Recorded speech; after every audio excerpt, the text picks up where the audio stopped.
That doesn't look quite right, but we'll give it a go at that. This video is following on from the last one, but I haven't really planned it. The word that comes to mind is aspiration, and I think that's so important for the people that let's simplify one. Let's take it from aspiration and put it into hope. People need hope. Hope is not a word that's used as much now as aspiration, but I think they're pretty much the same thing. And it's, if we're talking heads and how they think, I think hope is a better word to use than the more modern aspiration. You need hope. And linking to the last video, if you don't have hope, it's liable that you will look for somewhere where hope is promised. In other words, this is the religion type thing. Yeah, I think that's clear enough. Historically, I think we can say that since the Renaissance, Industrial Revolution, the 60s, whenever we want to call it, things have been moving so much quicker than they always used to. Developments, technological developments, scientific developments. In that, if you happen to be born with a little bit extra, a bit of something, be it determination, what we call determination when it arises, somebody does something and then we go, that was determination, or pure intelligence. They're really bright people. They do something, we label it bright, you're a bright person. So when you've got one of these, let's call them positive, but they're just differences. When you have one of these positive differences since, let's say, the Renaissance, with things developing so much quicker, your little difference that you have, your little positive difference, could make even more of a difference. It is as though it was amplified by the extra movement of the world turning. You could get on more with your little difference. Before the Industrial Revolution, or let's even say the Renaissance, there were hundreds of years, nay, all the way back to the Romans, you could say. And if you missed out on the Roman thing, I mean, it goes all the way back, where things change so very, very little that even if you had these sparks of something positive extra that you could do, they would not get accelerated, they would not get exaggerated or helped in any way, because there was nowhere for them to go. Nobody was really particularly doing anything extra. Wars were slightly different, but even wars were wars.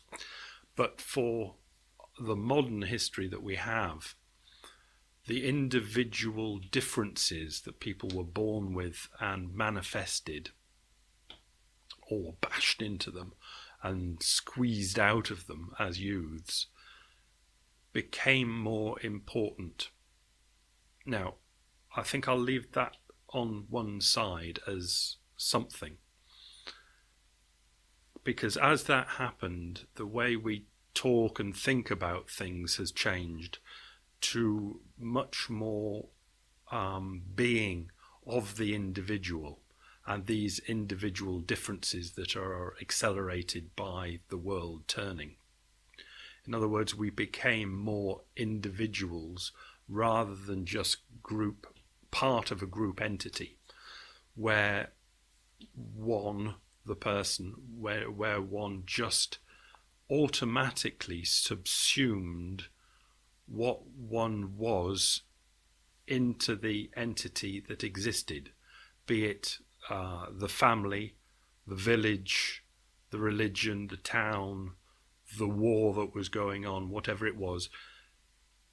In the old days, the people did not so much think of themselves as individuals like we do now, but parts of bigger wholes.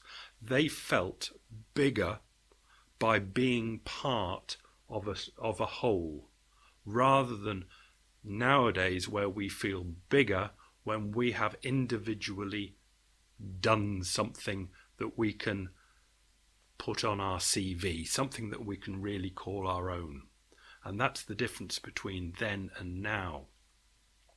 But always hope is involved, and wanting to be part of something that you have either helped to create to be bigger and better, or have created to be bigger and better yourself.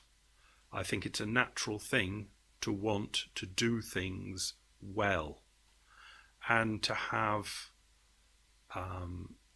the what you have done recognized, not necessarily as yours, but it's more to be recognized as yours now. But in the old days, it was recognized that the group was improved. They could, a town or city or area could build a cathedral, and everyone would have great pride in the building of that cathedral. They would subsume their own individual wants and needs for the greater societal project, which was the cathedral. And there were many, many more examples, smaller examples, that individuals would be, because I think they recognized there was nothing they could do on their own, they would put what they had, their little extra, into what the group could be. I think I'll just finish by saying, in the last 30 years, because people want to hear about the last 30 years that they've lived, 30 years ago, an individual could join a group and try and make a difference to an overall society, even if it came down to something along the lines of joining a march, a big march. You could have a march against Vietnam. You could have a march against nuclear, either energy or nuclear armaments. You could have a march against an anti-apartheid march. And these things would, to a greater extent, work. Since there have been union marches that have been squashed, and many other marches against other various things like wars that have been either squashed and ignored or just plain ignored. There's not much now that the modern individual can do by grouping into a larger unit. About the only thing I can think of at the moment is people have marched and campaigned for what's called gay marriages. What else really has happened in the last 30 years that's been campaigned for? There's not that much. We could say it's because, well, everything's so super duper now, and maybe it is. Maybe the big ones are really knocked out.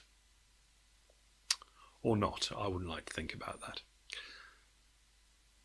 But there's not much that people seem to do now, linking into groups to get things done.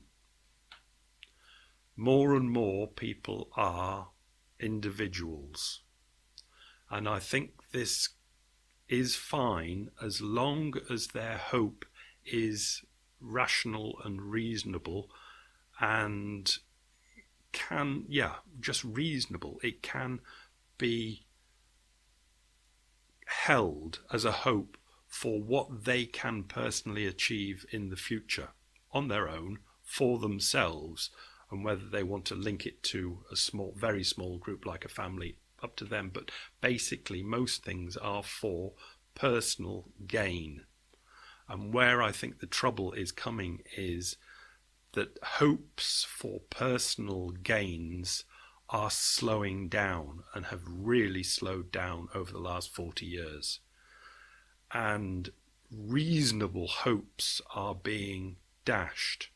And where the problems will arise is where people realize that their hopes that they want to have aren't really reasonable and rational things to actually hold to. And when they can see this, I think they will start grabbing at other things that might be able to give them something, because everybody needs something. Joining the big groups hasn't been popular for a long time, but if their individual aspirations are not going to be reasonable or could be reasonably acceptable as a rational possibility, then I think people will start grabbing for the bigger groups, and that is basically religion, because the religions are big and they promise big. And when your little reasonable individual aspirations are seen to be not rational, the rational person will probably go for the irrational larger group that promises too much, but it's better than nothing. Something like that. Bye.